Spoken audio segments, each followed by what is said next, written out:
केरल का एक शांत सा गांव है कुदाथाई। बाहर से सब कुछ बिल्कुल नॉर्मल लगता है, लेकिन यहीं एक ही परिवार में 14 सालों के अंदर कुछ ऐसा हुआ, कुछ ऐसा जिसने पूरे देश को हिलाकर रख दिया। तो चलिए आज इस कहानी की तह तक चलते हैं। एक नहीं, दो नहीं, बल्कि पूरी 6 मौतें। और ये सब कुछ 1-2 दिन या महीने में नहीं हुआ। ये सिलसिला ये चलता रहा पूरे 14 साल तक। सोचिए जरा, एक ही परिवार में इतनी मौतें। क्या ये सिर्फ एक के बाद एक हुआ इत्तेफाक हो सकता है, या फिर ये एक बहुत ही सोची समझी ठंडे दिमाग से की गई साजिश थी? तो इस पूरे रहस्य के केंद्र में कौन था?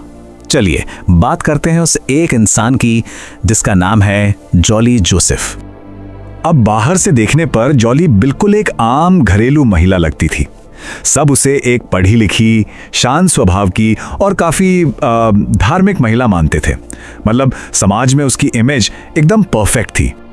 लेकिन इस परफेक्ट इमेज के पीछे एक बहुत बड़ा और हैरान कर देने वाला सच छिपा हुआ था।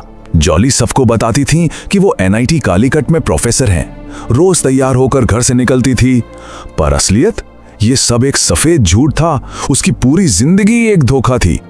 तो अब आते हैं सबसे अहम सवाल पे, आखिर ये मौतें हुई कैसे और कैसे इतने सालों तक किसी को जरा सा भी शक नहीं हुआ? इसका जवाब है साइनाइड। जॉली का हथियार था साइनाइड।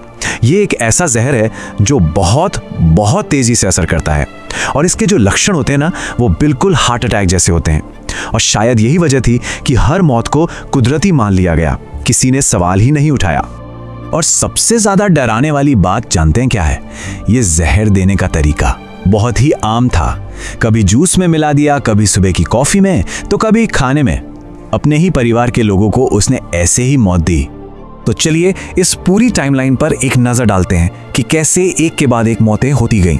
ये सिलसिला शुरू हुआ 2002 में जॉली के पति रॉय थॉमस की मौत से। फिर 6 साल बाद 2008 में उसकी सास अन्नम्मा थॉमस की जान गई। 2011 में ससुर टॉम थॉमस भी चल बसे। बात यहीं नहीं रुकी। 2014 में चाचा ससुर मैथ्यू मंजोरन की मौत हुई। और फिर आया साल 2016 जो सबसे खौफनाक था। पहले एक रिश्तेदार की पत्नी सिली, और फिर उसी साल एक 2 साल की मासूम बच्ची की भी मौत हो गई। 14 साल! इतने लंबे वक्त के बाद आखिर ये राज खुला कैसे? कैसे ये पूरा सच सामने आया? मतलब इतने सालों तक सब कुछ ठीक चलता रहा, फिर अचानक ऐसा क्या हुआ कि शक की सुई घूमने लगी? इसकी शुरुआत हुई परिवार के अंदर से ही। कुछ रिश्तेदारों को जॉली के बर्ताव और जायदाद के मामलों को लेकर शक होने लगा। बस यहीं से मामला पुलिस तक पहुंचा। पुलिस ने एक बहुत बड़ा कदम उठाया। कब्रों को खोदकर शवों को बाहर निकाला गया। जब फॉरेंसिक रिपोर्ट आई तो सबके होश उड़ गए। शवों में साइनाइड के अंश मिले, और इसी के साथ 2019 में जॉली जोसेफ को गिरफ्तार कर लिया गया। लेकिन गिरफ्तारी या साइनाइड से भी ज्यादा खौफनाक था जॉली का दिमाग, उसका बर्ताव। चलिए अब इस केस के सबसे डरावने पहलू को समझते हैं। पूरी जांच के दौरान, गिरफ्तारी के बाद भी उसके चेहरे पर शिकन तक नहीं थी। कोई घबराहट नहीं, कोई पछतावा नहीं। वो बिल्कुल शांत थी, जैसे कुछ हुआ ही ना हो। और जो बात रोंगटे खड़े कर देती है वो ये है कि जिन लोगों को उसने अपने हाथों से जहर दिया, वो उनके हर एक अंतिम संस्कार में मौजूद थी, बिल्कुल शांत, एक दुखी रिश्तेदार बनकर। तो सवाल उठता है कि आखिर क्यों? उसने ये सब क्यों किया? जांच में 3 बड़े मकसद सामने आए। पहला, उसे परिवार की पूरी जायदाद पर कब्जा करना था।